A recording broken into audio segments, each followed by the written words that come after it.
welcome to the Flicks Forum podcast with Jesse and MJ, where each episode we go back and look at a Netflix original film in the order of release.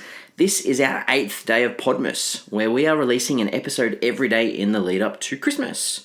Today, we are checking out Netflix's 56th film. It's the 2017 Brazilian Western, The Killer, directed by Marcelo Galvao, and it stars Diogo Morgado, Nill Marcondes, Deto Montenegro, Maria de Medeiros, and Etienne Chicot. Yeah, I stuffed them Not up. a bad, no, it wasn't bad. I tried to do the little Portuguese. There was a nice little flavour to them. I tried.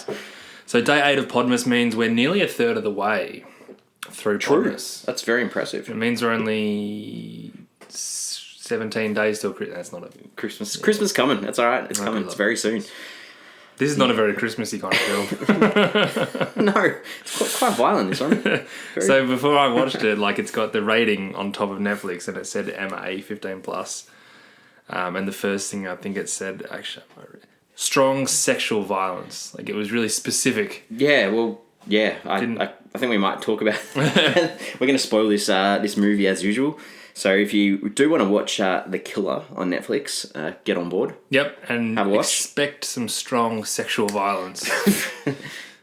Yeah. But you know what? It's hard to predict what you think that would be. If you don't think this movie is for you, but you're a Flicks Forum fan, this could be one of the episodes that you just listen to.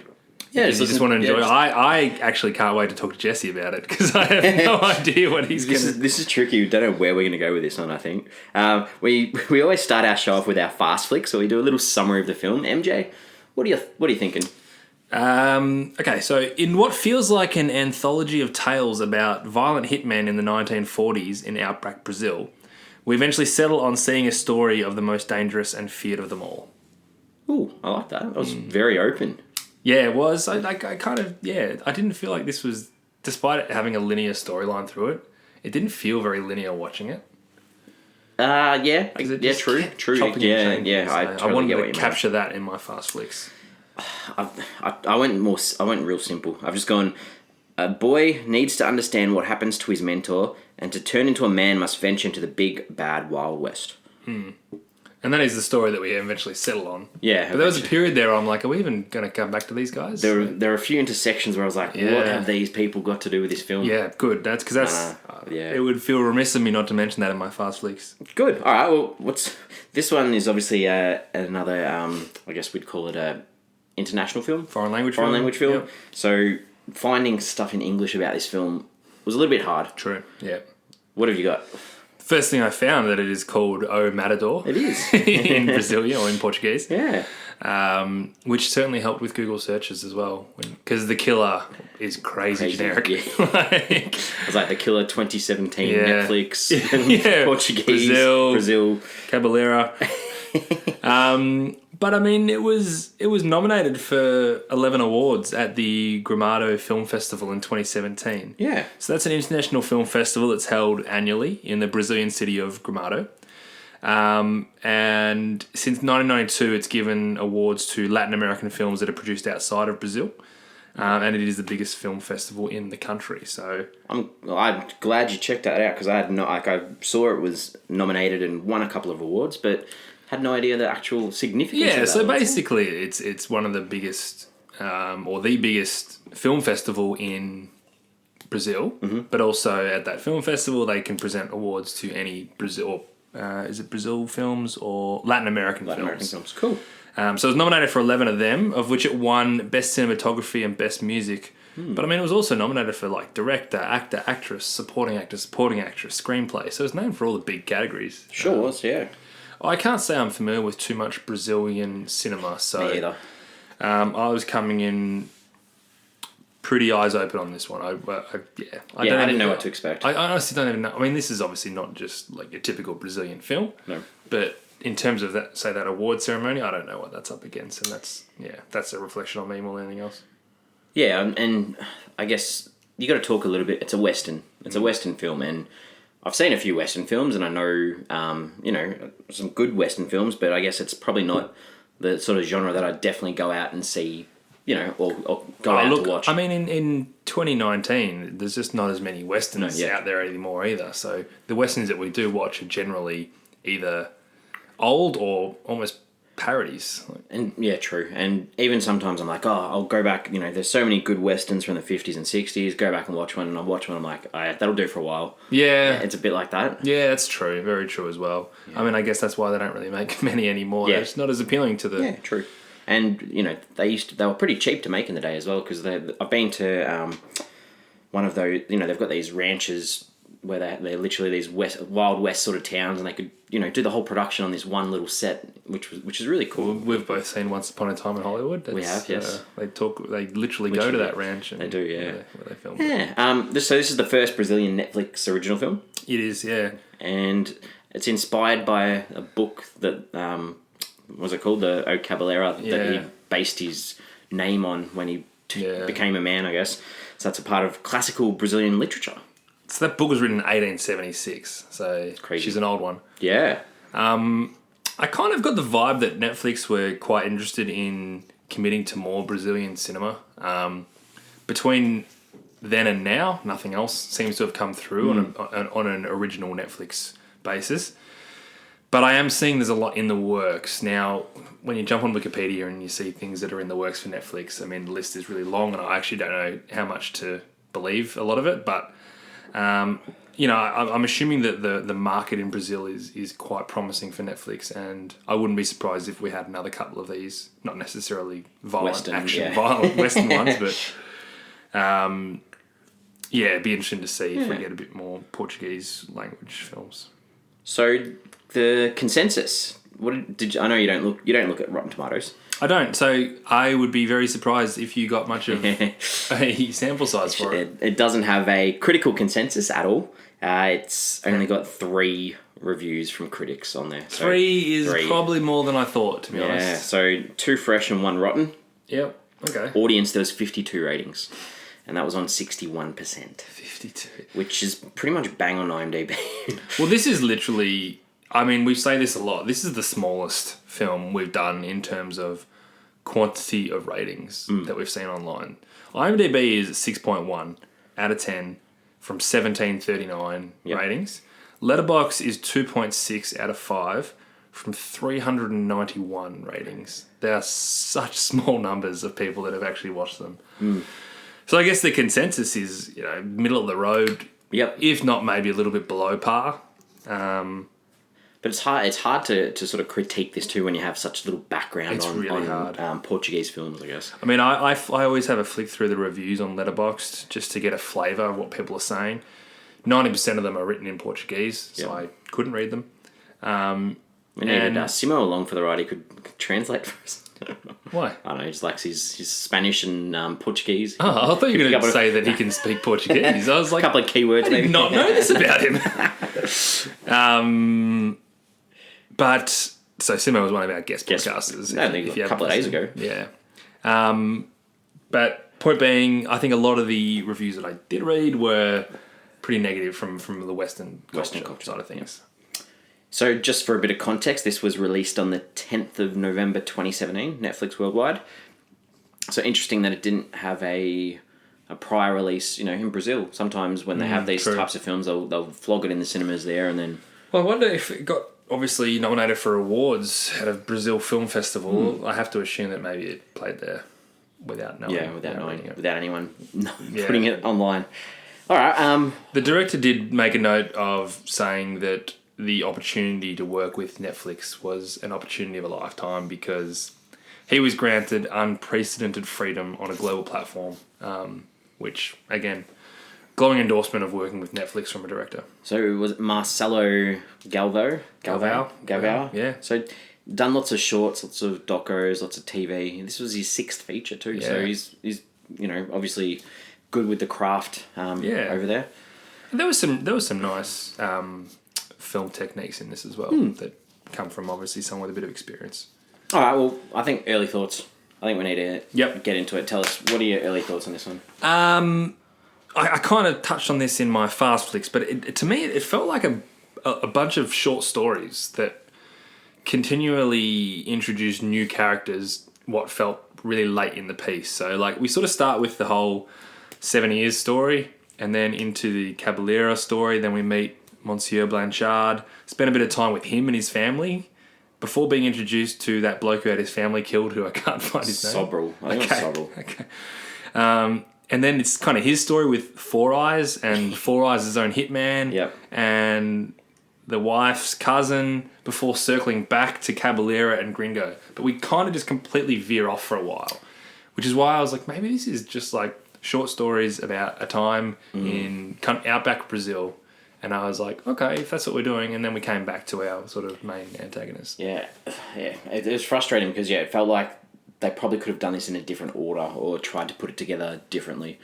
And I think I struggled with because it starts off with, sitting around a campfire almost telling the story. Yep. And to me, that was just awkward straight off. And to keep coming back to that to check in where you're at with the story, it just didn't really work. Very Princess Bride.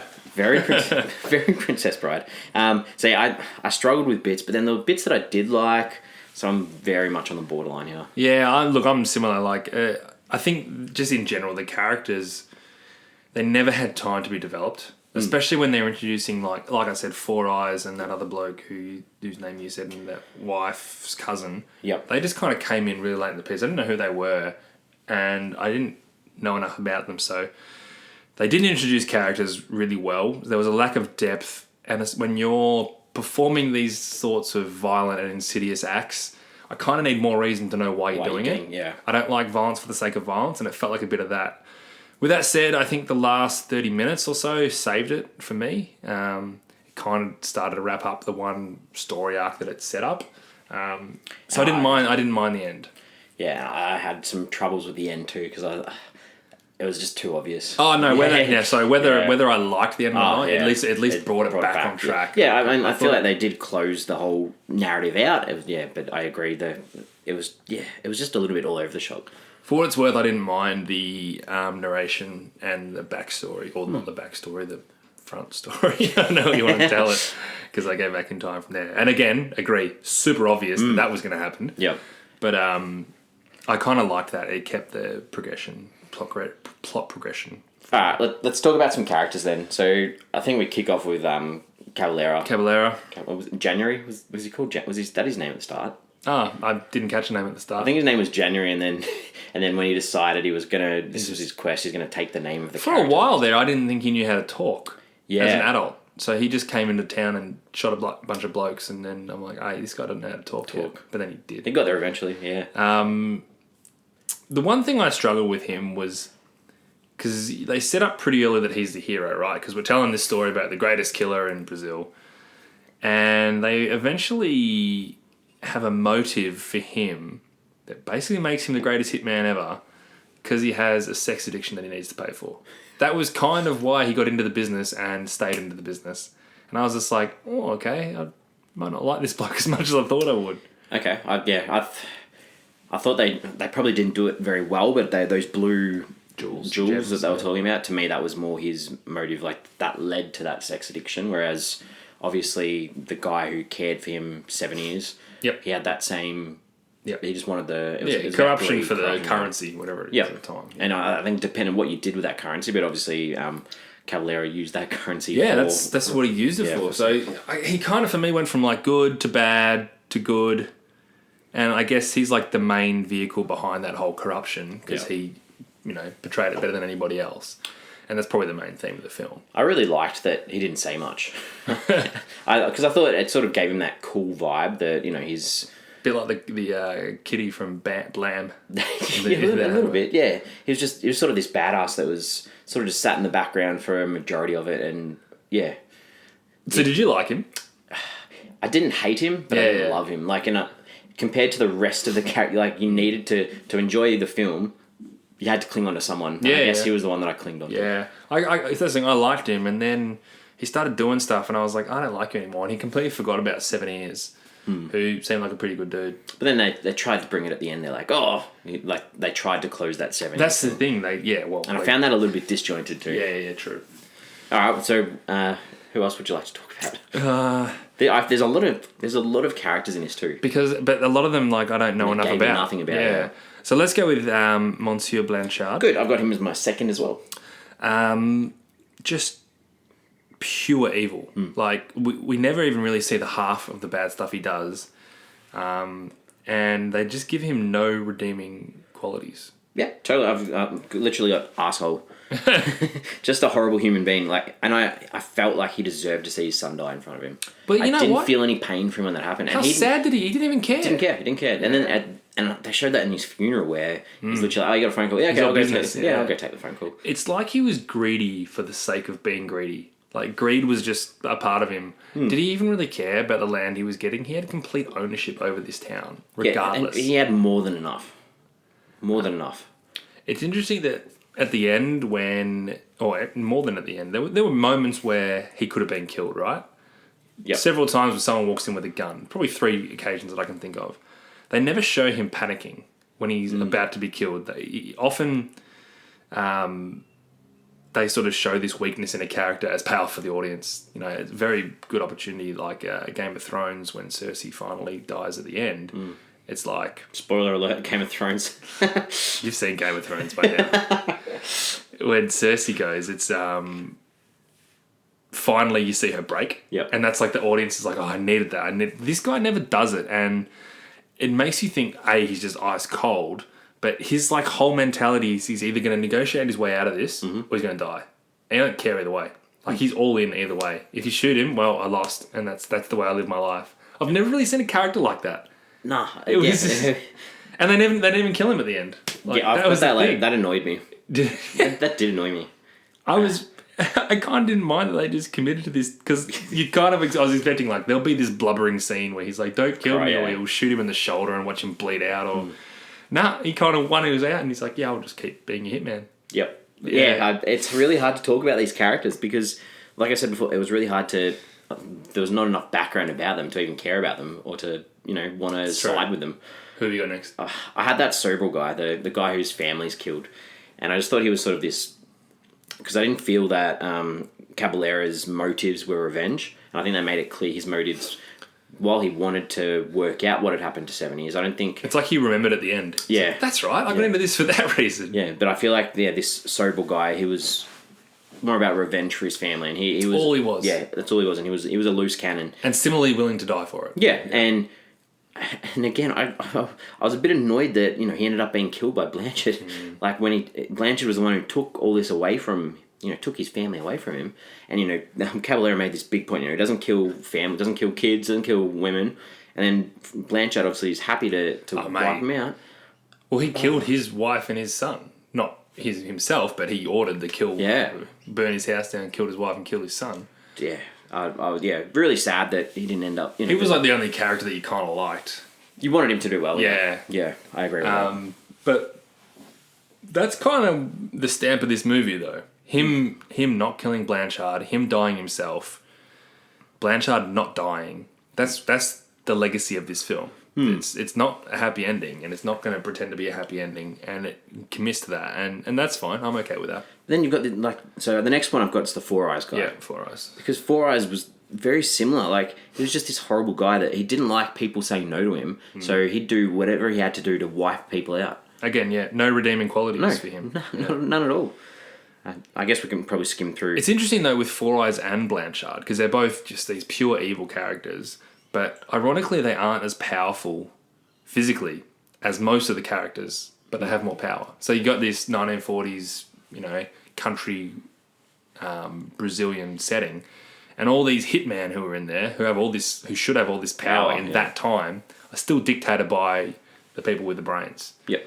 Because they got the cash, obviously. Yeah, and that's like this Four Eyes guy was scared of those sort of people, but he'd bully and beat up women, and then he'd get hitman to carry out his bigger work. Like, he was just such a weasel. Yeah.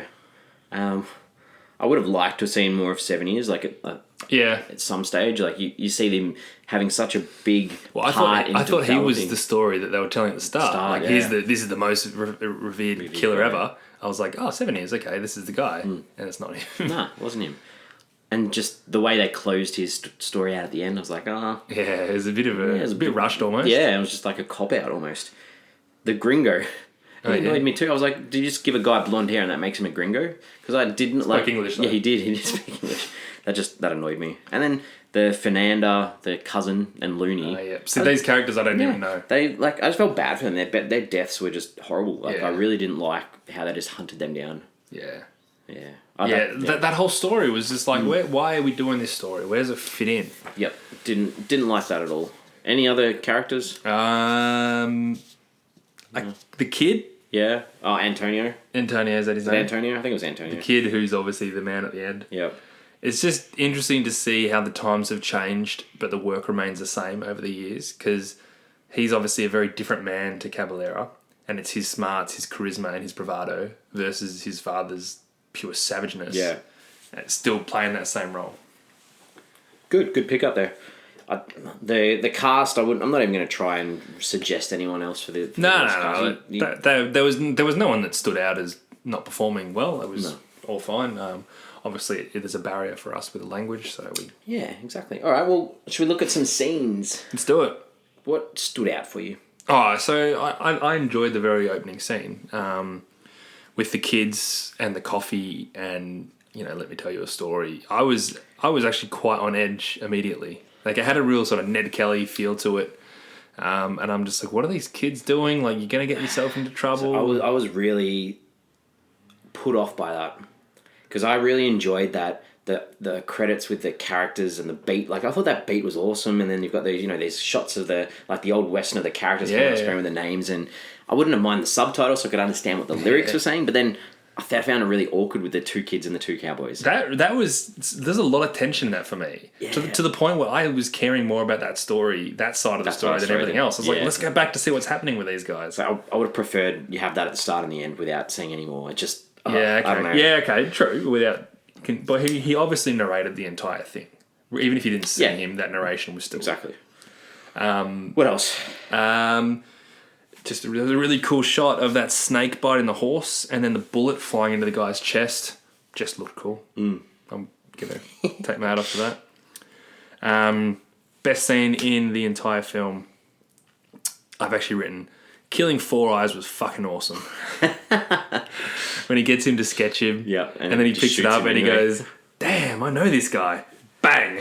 I just loved it, and that's the payoff that we were kind of talking about that we didn't get with Blanchard. We definitely got it with Four Eyes. I hated Four Eyes. Yeah, I didn't like him, and I loved Subrara, his name is, who killed him. So, and the other thing I liked, which again goes to the fact that I like the opening scene, is I really liked the wistful breeziness, the way it ended.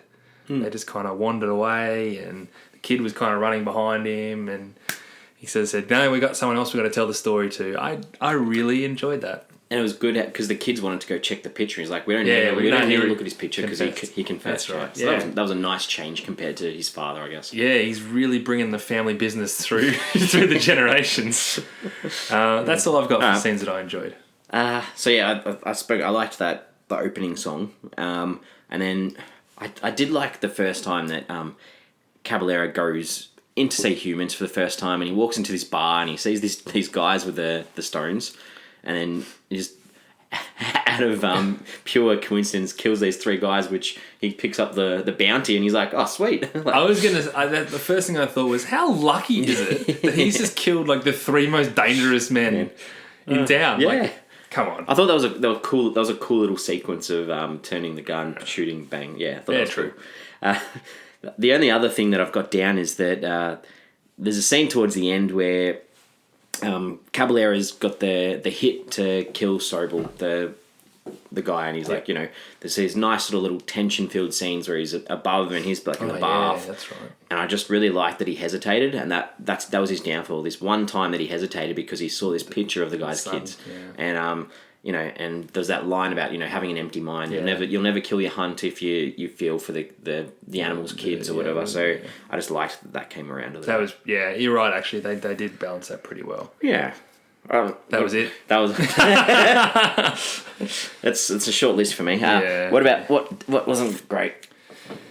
In particular, one of the first scenes where Blanchard's son was raping that. Just in the street. The boy or whatever it was. Yeah. And then later on, he's there when his mates with a woman. And they all just kind of got in line. Yeah.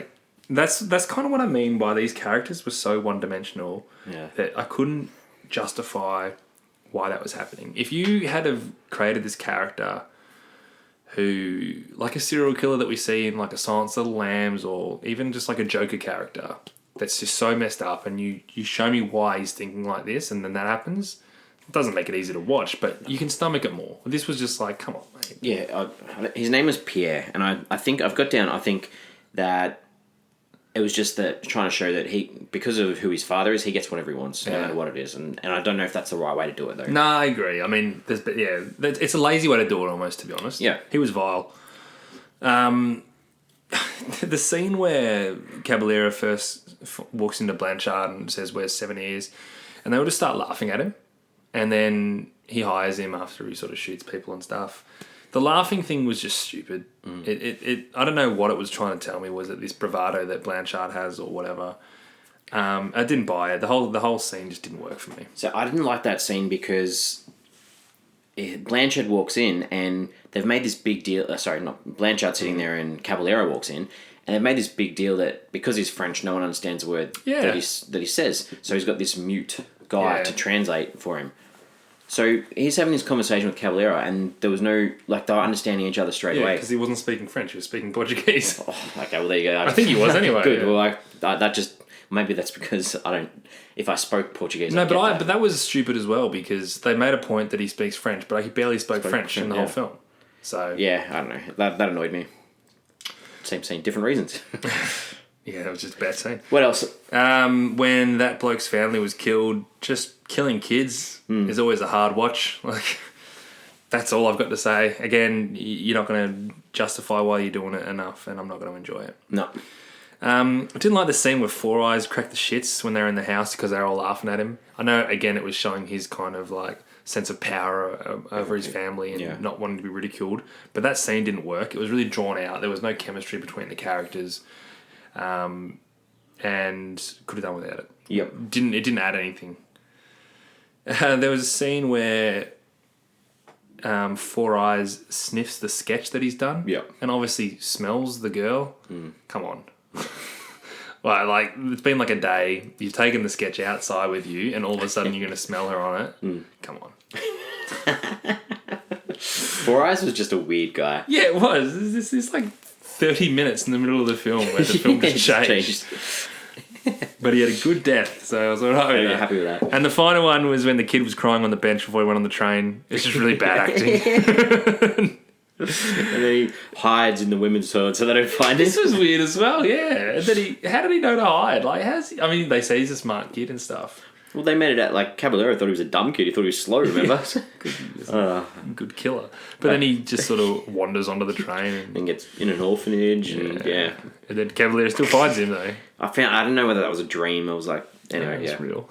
Yeah, well, obviously it was. I'm looking forward to seeing what you got here. All right, so towards the start, there was this scene where 7 years finds Caballero, and it's there's this jungle cat or whatever it is, and it's going after the kid and just has this really poor point of view, you're the cat running through the jungle, and it just did in my head because from that moment on, then the kid was screaming, and the kid screamed, and just I had a headache automatically. I had a headache for 3 minutes where that kid screamed. I was I almost had to turn it off. And Did you away. notice that shot of the Jaguar or whatever it was clearly just footage from somewhere else? Yeah, because all they had was the footage of the Jaguar walking 5 steps, and then they went the point of view shot. Yeah. I'm watching really this. bad. I'm you clearly didn't plan this Jaguar thing very well. You made it work kind of, but it was so obvious. They made this big deal about you only kill things for food, and there's some real graphic killing of reptiles that they eat and slice and cut up, and I just found them gross because then you have the next scene and he's doing shooting practice and he's shooting these pumpkins. I'm you've got these pumpkins that you can eat, and you eating a raw snake. That's a good point. I don't know, that annoyed me.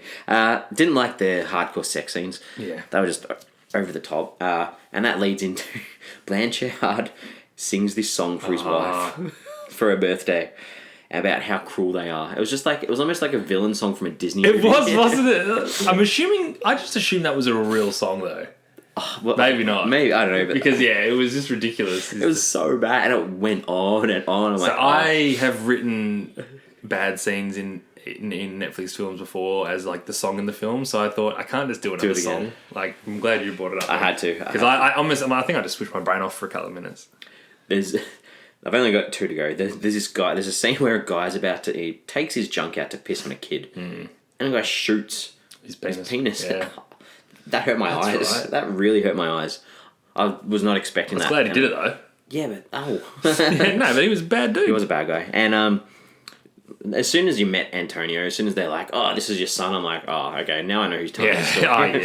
It was very obvious. It was not a surprise at all. So I guess sometimes in a film you're waiting for some sort of surprise at the end.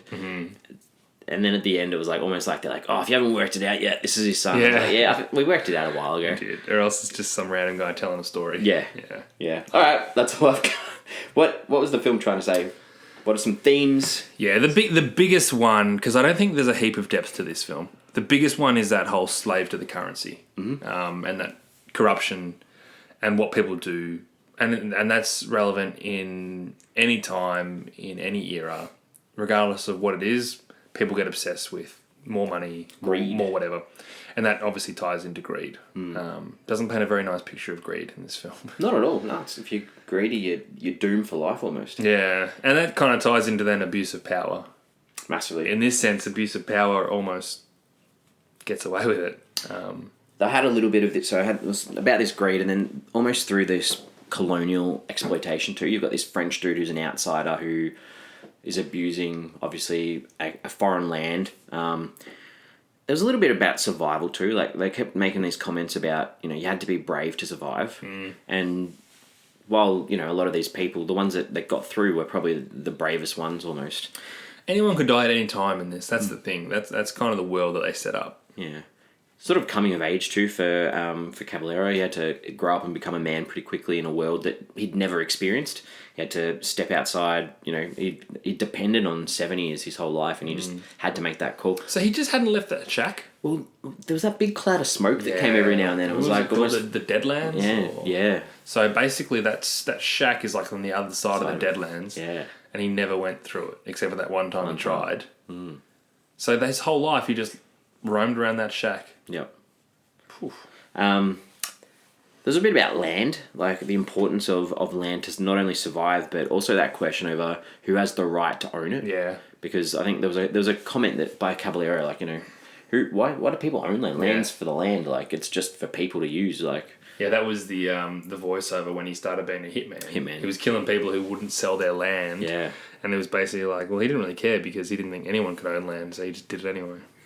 And last thing I had was sort of like a little bit about family. You need someone to depend on and have there with you. So, at the start, you've got your 7 years with Caballero, and then obviously he goes off by himself, and then Antonio needs him. And, I think Antonio had this really nice little comment to him where he said, along the lines of, I've got no family. He's like, well, what about 7 years? He raised you. He's your family. Yeah, so he's your dad. No, he's not my dad. He just raised me. Yeah, well, that's still family. I forgot to mention the scene that I didn't like. Oh, good. When she gave him Antonio in the first place, and he sort of walked out, and she's just like, go with him. I'm not looking after you. I'm not your mother. Your mother's dead. I was like, what the hell? Like, poor kid. You seem like you were being really nice to this kid, and then all of a sudden you just cracked it. Don't want him anymore. So I forgot to mention that. Yeah, good one. Felt relevant to bring it in. All right, well, what did we take away from this film? Oh, look, I think the thing you take away is the sheer violence of it. Yeah. And it's very difficult to watch sometimes, and I don't like the idea of violence for the sake of violence, like I said. And it felt like there was a little bit of that. Yep. Like, Westerns aren't my favourite type of film, and this was pretty gross at times. This was next level. Violence, yeah. This was. Yeah. I'd find it very difficult to recommend, but I would love to know what Heater thinks of this film. Obviously, Heater not in this podcast today. So, yeah. I reckon he might like it. He likes the violence. He likes a bit of gun stuff. He likes some good kills. True.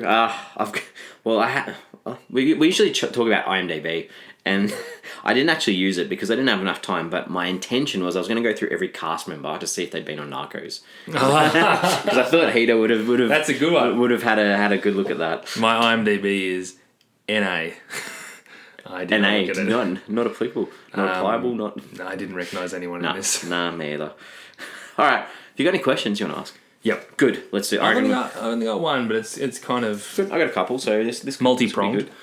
What do you think happens to Caballero and his son after the film ends? Sorry, when the son's young. So, like, do they live in the same shack? Because you look at his son when he's an adult, And it beggars belief that Caballero actually raised that guy. True. Because he's a pretty smart, savvy guy, and Yeah, Caballero's a brute. And if he did stay with him, then how did he manage to survive and not be killed with his dad and have his own family, I guess? So the idea is Caballero just continues to be a hitman for Blanchard. That's kind of what happens. But then how does he raise that kid to be that guy we saw at the end? Did he kill Blanchard? I don't think he did. He didn't? I thought that in the voiceover at the end, Yeah. he was saying he continued to work for him. Okay. Or he said he carried out his... Yeah, I got the vibe that he didn't kill him, and he... I thought he did because then he took the land. He took the... Is that what that meant? I read that... I heard that as... Yeah, he just kept working for him. Yeah. He took the land, he'd be the bloody richest man ever. He wouldn't have to be a hitman. Yeah, I don't know. I'm confused. Just surprised me that Caballero raised that guy we saw at the end. But I feel like, didn't he... So, because he killed Blanchard, and then that's when he went and found his son. After he'd already killed Blanchard, and then they went off together. Did he? Because he went back with the Gringo's head to Blanchard, threw the head down, and then my interpretation was that he killed the three of them, and then he went off to find his son, and then he just went off with his son. My interpretation was that he didn't kill him, but he went off to get his son. And then came back. Yeah. Okay. I get the feeling that Blanchard struck a deal and was like, all right, cool, you've killed everyone else, you're my guy. Because he killed Gringo, so Gringo was like his real go-to. But he knew that he'd killed Seven Eyes. Why would he let him stay alive? 7 years. Too many eyes in his. Yeah, I may have very well misread that. No, that's good. Good that we've both got different. But I still don't understand how Caballero raised that kid because he's a pretty savvy guy at the end. I've got any other questions? No, I don't. I got a couple. Why did Four Eyes always wash his hands? He's like a germaphobe, but I think it's also his way of showing that he is above everyone else. Because he would touch someone and be like, ugh. I need to wash my hands. Yeah. Wasn't like that he's just washing his hand of all the crimes that he's committed, or... Actually, that's probably, I don't know. I just felt like he was a jerk every time he washed his hands as well. Because you spoke about that scene before. They're at the dinner table and they lick his plate, and it was just like, okay, so there's obviously something to it. Well, that's a germaphobe thing, isn't it? Yeah, they were his family. Yeah. Well, yeah. It was his wife, his wife's cousin. Yeah. And then her friend or brother. Yeah. I don't know. I thought that was weird. Yeah. His whole story was weird. My Portuguese is not great, but at the end of the credits, there's this line at the end that I wrote down. It said, "Non hom animal foi maltradato durante as filmagons." My guess is no animals. The animals were harmed during the filming of this. I wanted to know, for sure. I want to know who was on set, because there were some animals that would have been hurt in this movie. Come on, they would have been okay with it. What, it's okay to just open up a lizard and eat its guts? I'm sure they weren't opening up a lizard and eating its guts. It looked real. How many times had those kids heard that story? Yeah. At the end, well, if they were going to do it again that day, it makes you think that they hear it a couple of times a day. They still sound into it. Yeah. What a bold technique that is to kill people. And because my whole thing throughout was, I would feel so uncomfortable with those kids sitting there listening to that story. I was thinking that too, yeah. But then obviously you work out, okay, they know this story, but they must be bored of it. It's a very good point. Another thing I picked up, Rotten Tomatoes, Wikipedia, they kept referring to Cabrera as Shaggy. Now, and I don't know whether that's in the English dub that he's called Shaggy throughout. Oh. But I thought it was weird, because whenever I tried to look him up, I was like, oh, Shaggy. Oh, really? Yeah, I thought it was really weird. So I did read something that said, do not watch it with the subtitles. Sorry, do not watch it with the dub. Yeah. Yeah. I can't imagine it working. Nah. Yeah, all right. That's all I've got. I reckon it's time to start to wrap this up. I think it is, yeah. That was an interesting chat, though. Yeah, it was. It's not bad. So we sit around and give out a rating out of 5, and then average it out. MJ, what are your thoughts? Well, as I said, I found myself getting into the story very late in the piece, and surprisingly so, because I really wasn't enjoying it prior to then. I found it very difficult to get behind any of the characters when you can't cling on to someone. And it makes it even harder to be cool with that sort of violence on screen as well. But engaging me late does mean something. Yep. And I did like the way that some components of the story were told and wrapped up. And I'm still going to give it 2 stars. All right. So, there were bits of this film that I liked, but I did have problems with it, especially the pacing, the chopping and changing between those storylines. And I'm the same as you. A lot of the violence was just a little bit too much for me with no need. So I'm also giving it a 2 out of 5. You know what? It's a low 2. Like, Yeah. It could have been 1.5, but there yeah. were some good things about it. Yeah, so that, as an average, gives us a 2. 2, that's very easy. We are doing very well on... Actually, yeah, since it's just been you and me, I know, we're too similar. I don't know what's going on. So we are on social media. We have Twitter, we have Facebook, we have Instagram, we are at Flix Forum. We pop a question of the week up there, and I'm going to change the wording with this one a bit because we don't agree on this, but I just wanted to know, as in the audience, why weren't we as the audience rewarded with Blanchard's story? I'll change to that. I had death, but I've taken death out because he may not have died. Well, you could still say, why weren't we rewarded with his death? Death, yeah, because that would have been a nice reward. Yeah. Yeah. So would have been, but then, it's a bit soft. Yeah, very soft. This film wasn't soft. If he just goes and works for him for the rest of his life, that's like I want to take the movie down. I don't want to give it 2 anymore. That's what I thought. Maybe I'm wrong. No, I like that. That's good. The good thing about movies, everyone can. Am I wrong? Hit us up. Yeah, let us know. I'm not rewatching it, so someone else tell us. So tomorrow we're back again. We are. We're doing Podmas, and we've finally got a Christmas movie. How exciting is this? This is what I've been hanging out for. We've got 3 in a row too. Yes, so we are checking out the 2017 Christmas rom-com, A Christmas Prince. It's directed by Alex Zam. It stars Rose McIver, Ben Lamb, Tom Knight, Sarah Douglas, Daniel Fathers, Alice Cridge, and Tahira Sharif. Sounds good? Sounds good. Christmas movie for Christmas. A little bit of a change of pace, I reckon. Oh, anything's going to be a change after that. So, good to see you again. All right, I'll see you tomorrow. See you tomorrow. Bye. Bye.